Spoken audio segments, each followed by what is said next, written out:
अस्सलाम वालेकुम नाज़रीन, welcome to the showbiz talk. मैं हूं आपकी मेज़बान नताशा हसी। मार्केट आज कुछ नेगेटिव टेरिटरी परफॉर्मेंस दिखाते हुए हमने पूरे दिन विटनेस किया। 45,000 का लेवल इंटैक्ट है, लेकिन हम देख रहे हैं पोजीशंस काफ़ी हद तक एक फियर फैक्टर की नज़र होते हुए दिखाई दे रही हैं। यानी कि मार्केट में इन्वेस्टर्स पॉइंट ऑफ व्यू से काफ़ी फ्राइटनिंग सिचुएशन नज़र आती है, क्योंकि लॉकडाउन का फियर था। फाइनली सिंध के अंदर भी लॉकडाउन होने वाला है, ट्रांसपोर्ट बैन हो रही है, तो ये तमाम चीज़ें मिलकर एक समअप करें इसको तो काफ़ी हद तक एक फियर फैक्टर की नज़र होते हुए मार्केट दिखाई दी है, जिसका इम्पैक्ट हमने देखा इन्वेस्टर्स पॉइंट ऑफ व्यू से। मार्केट के अंदर आ रहे हैं, वॉल्यूम्स आ रहे हैं, अर्निंग्स आ रही हैं, लेकिन देखा जाए तो कोविड की सिचुएशन इंटैक्ट नजर आती है। फर्स्ट सेगमेंट की तरफ चलते हैं।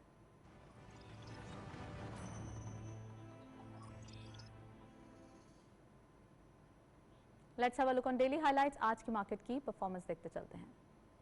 ओपन हुए मार्केट 45,682.77, हायर साइड पे मार्केट गई 45,937.68, लोअर वाज 45,169.80। हम देख रहे हैं कंप्लीटली फ्लक्चुएटेड मार्केट है एंड फाइनली क्लोजर रहा डाउन साइड पे 45,292.87 का। इट मींस कि 45,000 का साइकोलॉजिकल बैरियर हमारे पास मौजूद है। 389.9 का डिक्लाइन देखा गया।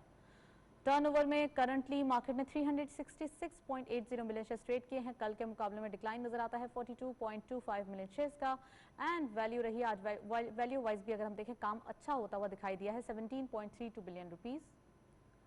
एंड वॉल्यूम लीडर्स में only one script being in red territory. Telecard इस लिस्ट को लीड कर रहे हैं 0.32 के इजाफे के साथ 15.31 पे closure. 48.15 million shares traded. Unity food second स्कॉर पे 0.61 इजाफा देखा गया। 32.12 पे क्लोजर रहा। 43.44 मिलियन शेयर्स ट्रेड किए गए। कुछ कन्वेंशनल स्क्रिप्ट्स हैं जो डेली बेसिस पे सामने आ रहे हैं और आज हम देख रहे हैं एक अनकन्वेंशनल स्क्रिप्ट्स भी हमारे सामने आए हैं। फ्लाइंग सीमेंट राइट शेयर्स हैं, ये 0.27 का डिक्लाइन देखा गया। 0.76 पे क्लोजर रहा। 26.59 का कारोबार रहा। ये था वॉल्यूम लीडर्स ऑफ मार्केट की करंट परफॉर्मेंस। कुछ सीमेंट सेक्टर्स में भी बाइंग देखी जा रही है, कुछ वही स्क्रिप्ट्स हैं जो डेली बेसिस पे नजर आ रहे हैं और वो स्क्रिप्ट्स भी मौजूद हैं जो काफी हद तक फ्यूचर्स में अपनी परफॉर्मेंस दिखा रहे हैं। नेक्स्ट सेगमेंट की तरफ चलते हैं।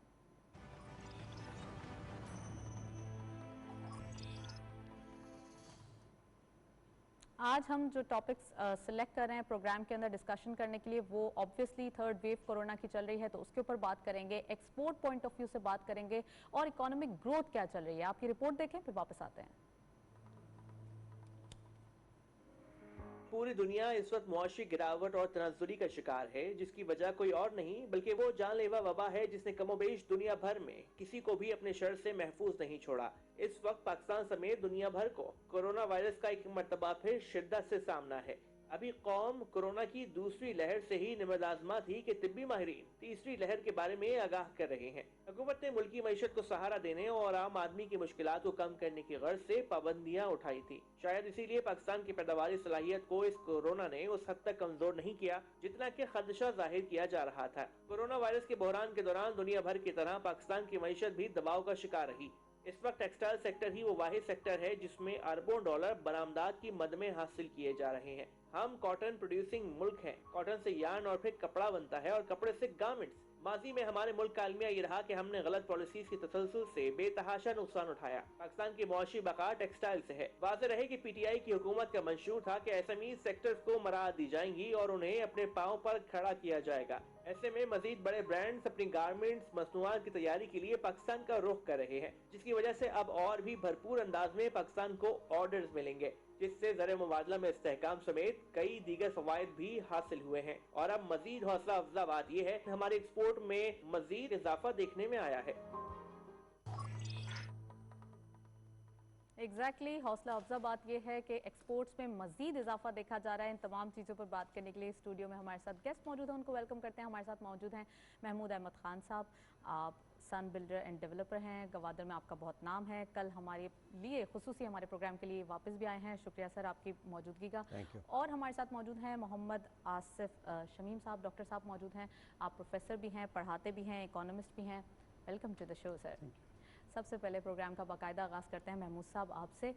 एक पॉजिटिव ग्रोथ देखी जा रही है, एक्सपोर्ट पॉइंट ऑफ व्यू से बात करें तो सीमेंट की रिकॉर्ड सेल्स देखी गई हैं 17 सालों के बाद। अगर मार्केट की बात करें तो यहाँ पे भी नंबर्स बहुत अरसे बाद वॉल्यूम्स जनरेट हो रहे हैं। और अगर बात करें बिजनेसेस की तो कंस्ट्रक्शन पैकेज आने के बाद ग्रोथ के नंबर्स इस फिस्कल ईयर में बहुत इंक्रीज हुए हैं। Your take on. देखिए, कोविड की वजह से हुकूमत पाकिस्तान के हालात 6 महीने तक बड़े अजीब व गरीब चल रहे थे।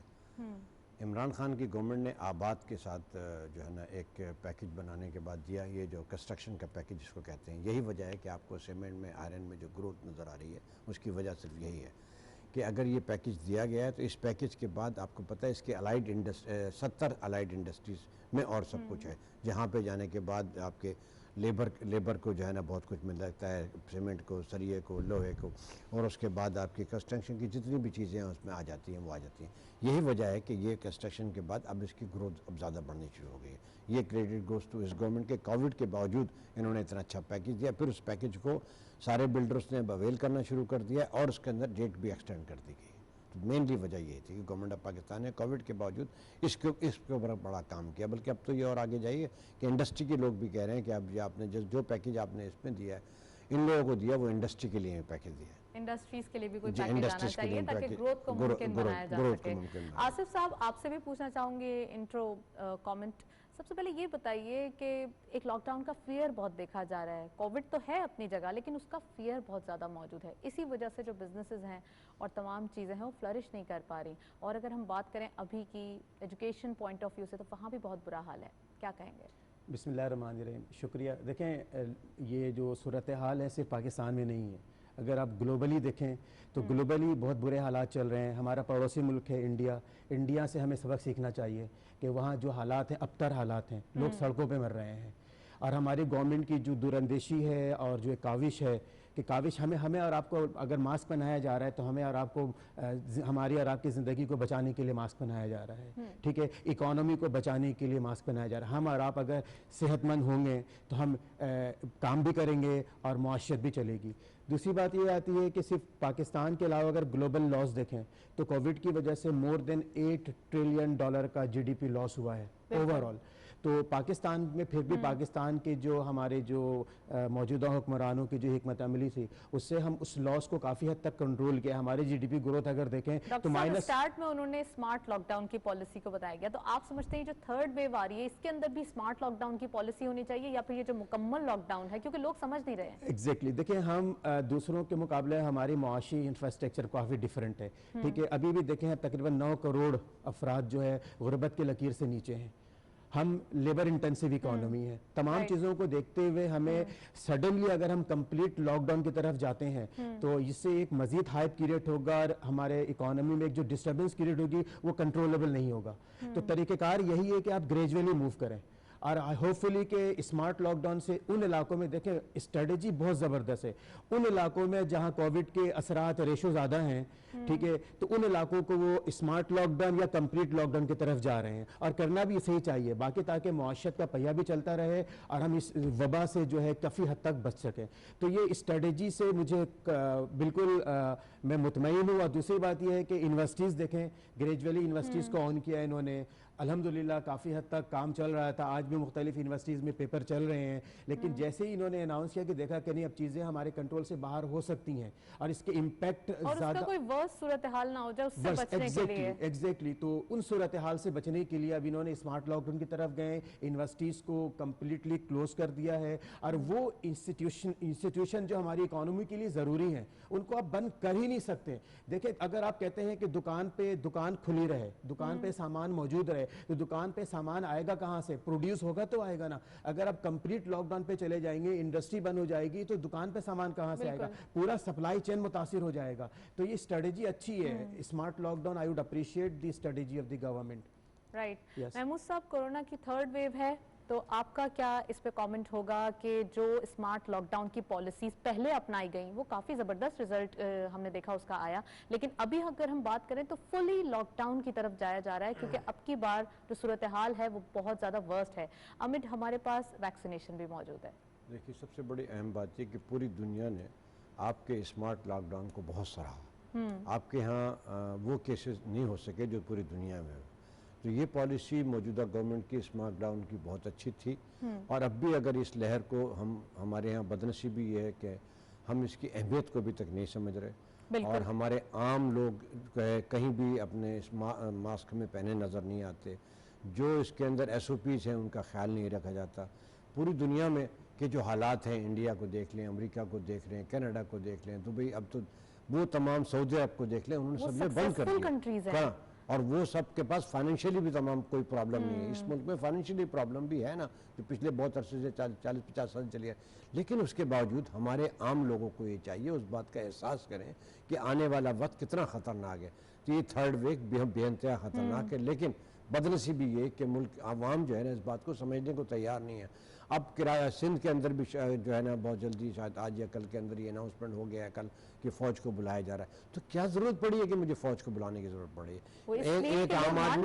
एक आम आदमी इस बात को क्यों नहीं समझ रहा कि अगर पुलिस का आदमी या रेडियो टीवी के जरिए बताया जा रहा है कि आप लॉकडाउन के अंदर आ जाइए, आप इसकी SOPs पे अमल कीजिए, आप घर से निकलने से पहले जब ज़रूरत हो तो निकलिए, वरना आप मास्क पहनिए।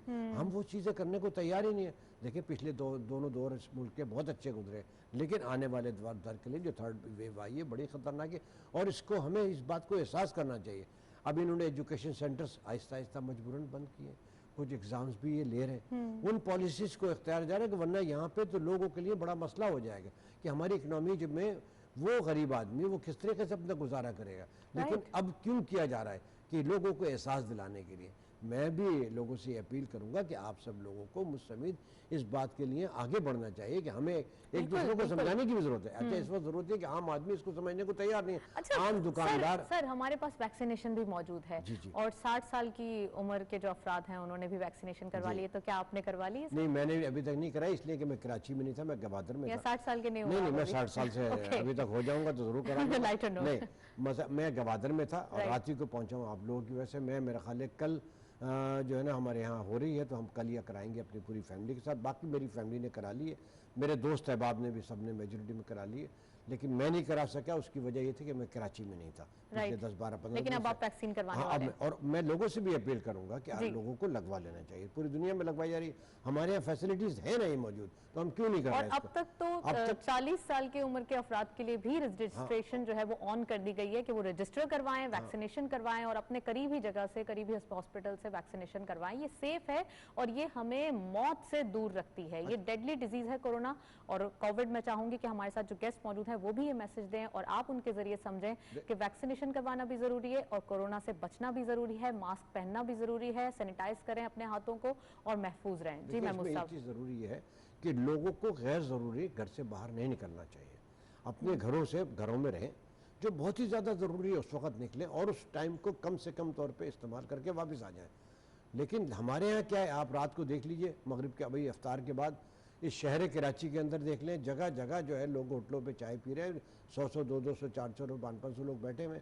आप जितने भी इलाकों का क्या नाम लें, ऐसी लाहौर का कल रात को दिखाया गया 2 बजे के बाद, पूरे शहरों के अंदर लोग घूम रहे हैं। आखिर क्यों मजबूर किया जा रहा है कि गवर्नमेंट जो है फौज बुलाए? मुझे खुद एहसास होना चाहिए, एहसास जिम्मेदारी मेरे लिए है, मेरी अपनी जान की हिफाजत है, मेरी शहरी होने के नाते, पाकिस्तानी होने के नाते खुद हमें एहसास करना जिम्मेदारियों का ख्याल, लेकिन हम करने को तैयार नहीं। अब लोग क्यों घरों से बाहर निकले? गैर जरूरी तो नहीं है ना।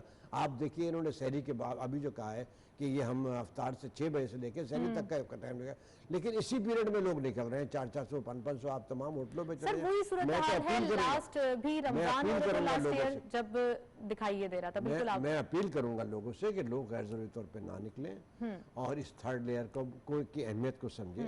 पूरी दुनिया इस पे शोर मचा रही है, हम पे फिर भी अल्लाह का करम है कि हमारे यहाँ परसेंटेज वो नहीं है, लेकिन अब डेली परसेंटेज बढ़ रही है। तो ये जो परसेंटेज का बढ़ना बड़ा खतरनाक है। शायद दुनिया में हर जगह जो है ऑक्सीजन खत्म हो रही है, लेकिन हमारे यहाँ कुछ ना कुछ मौजूद है। अभी इन्होंने कल परसों फिर मंगाए 2 जहाज जो हमने चाइना से आए, लेकिन गवर्नमेंट फैसिलिटेट करेगी, लेकिन जो मेरी जिम्मेदारी है मैं अदा करने को तैयार नहीं। मुझ समेत हर शहरी को चाहिए कि अपनी जिम्मेदारी को पूरा करे, अपने अहबाब को समझाए, बच्चों को समझाए कि गैर जरूरी तौर पर ना निकले। जी आसिफ साहब, आप भी इस अपील का हिस्सा बनना चाहेंगे? महमूद साहब की बात को सेकंड करते हुए कुछ बातें करूंगा। देखिए हमारा यहाँ एक तबका ऐसा है जो कहता है कि कोविड है नहीं, और वो तबका जो है हमारे अभी भी एक तबका ऐसा है वो माशरे में थोड़ी सी जो है ना लोगों में परेशानियों को जो है ना ये लेवल को लोगों में लापरवाही लेवल को बढ़ा रहा है। दूसरी चीज़ ये है कि मैं लोगों को आपके चैनल के तवज्जो से एक बात करना चाहूँगा, यू हैव 2 ऑप्शन, इधर कि आप एक सिंपल मास्क लगाएं और सेहतमंद ज़िंदगी गुजारें, या आप वेंटिलेटर पे चले जाएं, या आप जो है ऑक्सीजन मास्क की तरफ चले जाएं और एक्सपेंसिव पैसा। देखिए हम ऑलरेडी जिस दौर से गुजर रहे हैं। तीसरी चीज़ ये है कि सिविक सेंस का बहुत बड़ा इशू है। सिविक सेंस डेवलप मजीद हमें डेवलप करना पड़ेगा। सिविक सेंस एक टीवी चैनल्स तो माशाल्लाह काम कर रहे हैं, गवर्नमेंट की तरफ से मजीद आगे ही प्रोग्राम को आगे लेकर आना पाकिस्तान पड़ेगा। टेलीविजन ने मेरा घर मेरी जन्नत के हवाले से एक लंबी ट्रांसमिशन की थी और इसका हिस्सा बनाया था लोगों को। हर इंडिविजुअल, मैं सिर्फ ये कहूंगा, अगर हर इंडिविजुअल, मुझे आप किसी की परवाह किए बगैर हर एक इंडिविजुअल अपनी इस्लाह कर ले और अपना ख्याल रखना शुरू कर दे, तो ओवरऑल हम खुद ब खुद जो है ना पूरा माशरा हमारा बेहतर सर, ये हो गई कोविड की बात है। अब मैं आपके चैनल से जो दुनिया भर में जो ऑक्सीजन के मामला चल रहे हैं, बिल्कुल ऑक्सीजन के शॉर्टेज चल रहे हैं, तो इसमें मैं आपसे आपके चैनल के तवज्जो से एक बात आगाही करना चाहता हूं कि स्टील मिल के हवाले से मैं बात करना चाहता हूं कि 2015 में हमारा चलता हुआ स्टील मिल को बंद कर दिया गया, जिसकी कैपेसिटी जो थी तकरीबन 520 ton oxygen per day produce कर सकते थे, तो जिसको बंद कर दिया गया चलती हुई कंडीशन में। तो मेरी गुजारिश है कि इस पे फोकस किया जाए। अगर इसको हफ्ता 10 दिन अगर दिन रात लगा के इस पे हम रिकंडीशन कर दिया जाए इसको, तो विद इन 10 और 12 डेज हम इसको दोबारा वर्किंग कंडीशन में ला सकते हैं। तो पूरे मुल्क की, अल्लाह ना करे कोई ऐसी हालात पैदा हो, तो पूरे मुल्क की ऑक्सीजन की रिक्वायरमेंट को पूरा किया जा सकता है स्टील मिल से। तो ये मेरी एक गुजारिश है जो अरबाब इख्तियार तक अगर पहुंच जाए तो बिल्कुल। और ये सोशल मीडिया और इस प्लेटफॉर्म पे भी काफ़ी मैसेजेस चल रहे हैं, जैसे मास्क लगाइए अपने लिए, कौम के लिए, इंसानियत के लिए, पाकिस्तान के लिए। तो ज़रूरी है कि मास्क पहने और इस डेडली डिजीज़ से दूर रहें। इकोनॉमिक पॉइंट ऑफ व्यू से बात करेंगे डॉक्टर साहब, सबसे पहले आपसे आगाज़ करूंगी। अब क्या दिखाई दे रहा है इकोनॉमिक नंबर्स? अब ये थर्ड वेव भी आ गई है, इसके साथ भी रहना है और हमारी ग्रोथ नज़र आ रही है। अगर फिस्कल ईयर को सम अप करें तो बहुत ज़बरदस्त ग्रोथ दिखाई दी है, तो आने वाले दिनों में क्या दिखाई दे रहा है सर? एग्जैक्टली देखें, जो करंट जो इकोनॉमिक कंडीशंस नज़र आ रही है हमें, आप ऑटोमोबाइल के सेक्टर में चले जाएं, आप टेक्सटाइल सेक्टर में चले जाएं, आप सीमेंट सेक्टर में चले जाएं, आप फार्मास्यूटिकल सेक्टर में चले जाएं, आपको विजिबल चेंज नज़र आ रहा है, पॉजिटिव ग्रोथ नज़र आ रही है। दूसरी चीज़ ये है कि अगर आप रेमिटेंसेस की बात करते हैं, पाकिस्तान में गुज़िश्ता सालों के मुकाबले में 30% रेमिटेंसेस में ग्रोथ हुई है। हर महीने तकरीबन 2 से 2.4 बिलियन डॉलर के ऑन एन एवरेज हमारे मुल्क में इनफ्लो आ रहा है। तो तकरीबन एक्सपेक्टेड है कि इस साल के एंड में हमारे 24 से 28 billion dollar. What about foreign portfolios? Foreign portfolio investment के मद में भी काफी जबरदस्त पॉजिटिव साइन देखने में आया है, क्योंकि एक तरफ जो हमारा डिस्काउंट रेट था वो स्टेगनेंट 7% पे होने की वजह से स्टॉक मार्केट की तरफ लोगों का रुझान बढ़ा है। तो अभी तो 45,000 पे है, लेकिन एक्सपेक्टेड है कि 48,000 पे टच करेगा ये। और फॉरेन पोर्टफोलियो के मद में तकरीबन 400 बिलियन डॉलर के करीब जो है ना इन्वेस्टमेंट में से पॉजिटिव नजर आई है। तो ये एक अच्छा रुझान नजर आ रहा है इस तरफ भी। लेकिन मामला ये है कि जो 4 कंडीशंस होती है किसी भी इकोनॉमी की, जो 4 पिलर्स होती हैं, उन चारों एक पिलर्स को अगर आप फोकस करते हैं, 3 पिलर को फोकस करते हैं, बाकी को फोकस नहीं करते, तो एक डिस्टर्बेंस क्रिएट होती है। हमारे 4 पिलर्स जो इकोनॉमी के, एक आप देखें कि आपका जो क्या कहते हैं एडमिनिस्ट्रेटिव इश्यूज हैं, एक पॉलिटिकल इश्यूज हैं, एक इकोनॉमिक इश्यूज हैं और एक लीगल इश्यूज हैं। इन चारों अब क्या इश्यूज दिखाई दे रहे हैं? पॉलिटिकल स्टेबिलिटी दिखाई दे रही है, कुछ हमने देखा था लास्ट कुछ 1 मंथ पहले, कुछ नेगेटिविटी या हम कहेंगे अनस्टेबिलिटी, अनसर्टेनिटी दिखाई थी, लेकिन अब काफी चीजें स्टेबल दिखाई दे रही हैं। जो सबसे बड़ी बात हम ये करते हैं जब हम इकोनॉमिक इश्यूज की बात करते हैं, इकोनॉमिक कंडीशंस की बात करते हैं, उसमें सबसे बड़ा जो मसला नजर आ रहा है हमें प्राइस सिस्टम का, प्राइस स्टेबिलिटी का। राइट। अब देखिए प्राइस है, फिर इसके बाद आ जाती है पावर सप्लाई, दोबारा लोड शेडिंग शुरू हो गई है, तीसरी करेंसी डिवैल्यूएशन के एक्सपेक्टेड नजर आ रहे हैं, चांसेस नजर आ रहे हैं, और चौथी चीज होती है जो इकोनॉमिक इश्यूज में जो मेजर कोर है वो इंफ्रास्ट्रक्चर की डेवलपमेंट। अब कराची के हालात देख लीजिए, लोग इन्वेस्टर्स आने से घबराते हैं, जो कराची के एक इंफ्रास्ट्रक्चर एक क्रिएट हो चुका है अजीबोगरीब, तो अट्रैक्ट नहीं करता फॉरेन इन्वेस्टर्स को। इन्फ्लेशन में एक आम आदमी ना being a builder sir, infrastructures को कैसे देख रहे हैं पाकिस्तान के अंदर, खासकर कराची जैसे जो एक बिजनेस हब दिखाई देता है, सारे बिजनेसेस का आगाज और सबसे ज्यादा हम कहेंगे उसकी मौजूदगी कराची के अंदर ही दिखाई देती है, तो आप कैसे समझेंगे कि क्या दिखाई दे रहा है? ये शहर की बदनसीबी है कि ये शहर जो पूरे पाकिस्तान को पालता है, यहाँ पिछले 4-5 साल से कोई नई एनओसीज नहीं इशू हुई थी। एनओसीज? जी एनओसी, एसबीसीए का मामला है। एसबीए का सुन लीजिए, क्या वजूहात थी? इस तरफ कोर्ट में केसेस चल रहे थे, और बिल्डिंग कंट्रोल कोई काम करने को तैयार नहीं था। आबाद जो है ना इसके अंदर बड़ा एक्टिव पार्ट प्ले कर रहा था। अब ये एक्टिविटी शुरू हो गई है और पिछले 6 महीने से हमारी इम्प्रूवमेंट शुरू हो गई है इकोनॉमिकली। अब कराची के अंदर काम होना शुरू हो गया। कंस्ट्रक्शन पैकेज आने के बाद, कंस्ट्रक्शन पैकेज आने, ये मेनली वजह इसकी कंस्ट्रक्शन पैकेज आने के बाद था। लेकिन सर फिर वही बात होगी, क्या प्रोविंशियल गवर्नमेंट और जो फेडरल गवर्नमेंट है उसमें गैप दिखाई देता है? नहीं, अब ये एक पेज पे आ गया ना। पंजाब की बात करें तो वहाँ अप्रूवल्स बहुत टाइमली हो रही हैं सर। नहीं, वहाँ पे तो हो रही है लेकिन यहाँ नहीं हो रही थी, लेकिन अब इसकी तरफ पेशरफ्त हो रही है। और अब इस पे देखें जो अगर हम पिछले को रोते रहेंगे तो कुछ नहीं होगा, लेकिन आज से सूरत हाल चेंज हो गई। अब पिछली दफ़ा में अब जो है अब चेंज होना शुरू हो गया है, और बिल्डर सब नए नए अपने प्रोजेक्ट भी, आप अखबार और टीवी के जरिए अपने चैनल्स के जरिए नए नए प्रोजेक्ट आ रहे हैं। क्यों? लोगों का एतमाद भी आ रहा है ना। इस सिलसिले में मैं एक बात अर्ज़ करूँ कि ये पहली दफ़ा है पाकिस्तान की हिस्ट्री में कि जो रोशन पाकिस्तान का अकाउंट इन्होंने इंट्रोड्यूस करा है, रोशन डिजिटल का, उसकी वजह से आपके ओवरसीज़ का एतमाद बहाल हुआ है। आपके यहाँ इन्वेस्टमेंट बाहर से भी आती है ना। 1 बिलियन क्रॉस कर गए सर, 1 बिलियन डॉलर, 1 बिलियन से ज़्यादा हो गया तकरीबन अभी कल की रिपोर्ट थी। तो ये उनका एतमाद बहाल हुआ है। इस कंस्ट्रक्शन के अंदर भी उनके ओवरसीज़ के लोग बड़ा इन्वेस्टमेंट करते हैं ना, बहुत ज़्यादा इन्वेस्टमेंट करते हैं। क्या समझ रहे सर, उनका ज़्यादा रुझान कहाँ दिखाई दे रहा है? मार्केट पॉइंट ऑफ व्यू की तरफ दिखाई दे रहा है? वो हाउसिंग में भी जा रहे हैं, वो हाउसिंग में भी जा रहे हैं, मार्केट में आप स्टॉक मार्केट देख लीजिए, वो हाउसिंग में भी जा रहे हैं, स्टॉक मार्केट में दे दीजिए। अब मैं आपको गवादर की एक छोटी सी मिसाल दूँ कि गवादर के अंदर इस वक्त जिस तेज़ी के साथ वहाँ फॉरेन इन्वेस्टमेंट के लोग आ रहे हैं करने के लिए, हम आज से 2 साल पहले सोच नहीं सकते थे कि ये सब लोग यहाँ आके बाइंग करेंगे, और वो ज़मीनें बाइंग कर रहे हैं। क्यों कर रहे हैं? वो आगे आने वाला टाइम देख रहे हैं, आने वाला मुस्तकबिल का टाइम उनको नज़र आ रहा है कि गवादर में पाकिस्तान में ग्रोथ हो रही है। हम पिछले को बहुत कुछ होता रहा 40-50 साल से, लेकिन अब हमारी जो है ना कुछ मामला हमारे काबू में आना शुरू हो गए। इस वक्त जितने कंस्ट्रक्शन के वो हुए प्रोजेक्ट अब नए आने शुरू हुए और पुराने रिवाइव हो रहे हैं। क्यों हुए? उसकी 2 वजूहत है। एक तो कुछ पॉलिसीज़ हमने ऐसी दी इस पैकेज की वजह से। आपके इल्म में होगा 3% पे लोन आपको दिया जा रहा है, 3% पे, बाकी 3% स्टेट बैंक ऑफ पाकिस्तान दे रहा है। तो ये एक अच्छा साइन है ना। हम उस तरफ न जाएं कि आने वाले वक्त में हमें मज़ीद नज़र आता है कि इसमें और बेहतरी आएगी, लोगों का एतमाद बहाल हो रहा है। अब जो ओवरसीज़ पाकिस्तानी है, अभी मेरा ख्याल है आज ही प्राइम मिनिस्टर ने 2 प्रोजेक्ट कोई ओवरसीज़ के लिए अनाउंस कर रहे हैं। ये उनका पूरी दुनिया में कुछ और सिस्टम था, इस मुल्क में नहीं था। इस गवर्नमेंट ने आने के बाद ये ओवरसीज पाकिस्तानी के लिए भी एक बाकायदा बनाया गया, उस पर अमल हो रहा है, उनका एतमाद बहाल हो रहा है, वो पाकिस्तान में इन्वेस्टमेंट कर रहे हैं। अब फिर वही सवाल आ गया कि इस वक्त हमें थर्ड लेयर जो कोविड की है, इसकी तरफ लोग हमारे ध्यान नहीं दे रहे। इसकी तरफ अहले पाकिस्तान को सोचना चाहिए कि ये गवर्नमेंट ऑफ पाकिस्तान जो बार बार कह रही है, बास इलाके तो पूरे बंद कर दिए गए। क्यों बंद कर दिए? लोगों को परवाह नहीं ना किसी चीज़ की। लोग अफ्तारी के बाद निकल रहे हैं शहरी तक अपने। फिर उनको ये चाहिए कि हम अपनी इकनॉमी को कंट्रोल करेंगे। हम कैसे करेंगे? जब हमारी सेहतें अच्छी होंगी तो करेंगे ना। अगर सेहत नहीं तो कुछ भी नहीं कर सके।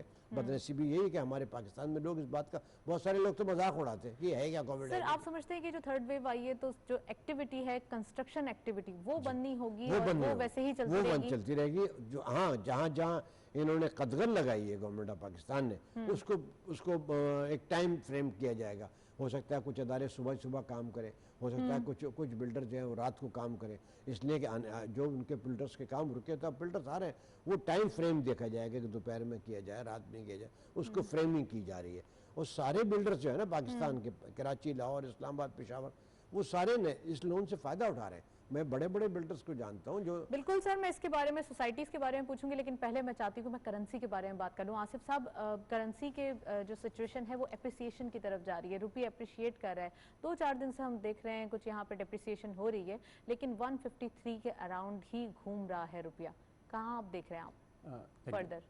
एक तो ये है कि पहले मैं महमूद साहब की बात को एक पॉइंट में रेस करना चाह रहा था उसमें कि रोशन डिजिटल अकाउंट के साथ साथ जो है ना नया पाकिस्तान सर्टिफिकेट अकाउंट के मद में भी अच्छे खासी इन्वेस्टमेंट हमारे यहाँ आई है। उस पर रिवॉर्ड दे रही है गवर्नमेंट 7% से 6 to 7%। तो ये भी एक खुशाइन बात है कि इस डायरेक्शन में। अब मसला यह आ जाता है कि करेंसी, देखिए करेंसी इस वक्त काफ़ी स्टेबल है। हमारी करेंसी तकरीबन 153-155 के राउंड में है, ठीक है।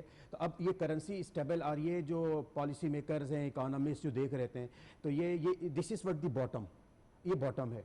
तो इस बॉटम पे देख रहे थे जो कि अभी कंडीशंस में नज़र आ रही है। अब मसला ये है कि आगे क्या, ये अगर ये बॉटम आ गया तो क्या ये ऊपर जाएगा? अगर ऊपर जाएगा तो ऊपर जाने की कंडीशन में कुछ मैं आपको बताऊं इकोनॉमिक एक्टिविटीज़ क्या हो रही हैं। इकोनॉमिक एक्टिविटीज़ ये हो रही है, जो एक्सपोर्टर्स हैं, इन्वेस्टर्स हैं, इन्होंने कुछ डॉलर्स की बाइंग की है, जिसकी वजह से मार्केट से, चूंकि इन्होंने कहा ये बॉटम है तो यकीनन ऊपर की तरफ जाएगा, फिर बाउंस बैक करेगा। तो कुछ बाइंग हुई है, एक्सपोर्टर ने और इन्वेस्टर ने कुछ पैसा मार्केट से खरीदा है। और थर्ड ये है कि अनकन्फर्म्ड रिपोर्ट है, लेकिन ये सुना गया है, अनकन्फर्म रिपोर्ट है कि स्टेट बैंक ने भी कुछ पैसा मार्केट से बाई किया है, और ये अपॉर्चुनिटी होती है अपने रिजर्व्स को मेंटेन रखने के लिए, ठीक है। तो ये कुछ वजूहात जिस वजह से डॉलर बाइक, जिसकी वजह से थोड़ी सी इनस्टेबिलिटी नजर आई है। लेकिन मसला ये है कि अब ये फ्यूचर में कहां देख रहे हैं सर, ईयर एंड में कहां देख रहे हैं? एग्जैक्टली।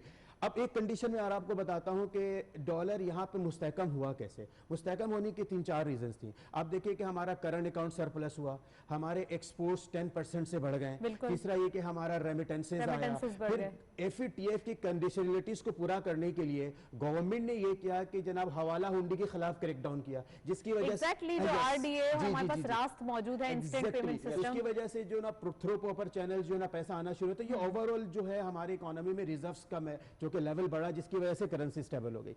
अब मसला आया है कि हम आगे कहां देख रहे हैं, इस साल के एंड में या मिड ऑफ द ईयर हम डॉलर्स को कहां देख रहे हैं। तो इसके लिए मैं आपको बताऊं, वन ऑफ द इंडिकेटर, एक इंडिकेटर है, one among the so many indicators that actually reveal के डॉलर को कहां पे होना चाहिए या कहां पर होगा। तो एक इंडिकेटर है जिसे RER real effective exchange rate है।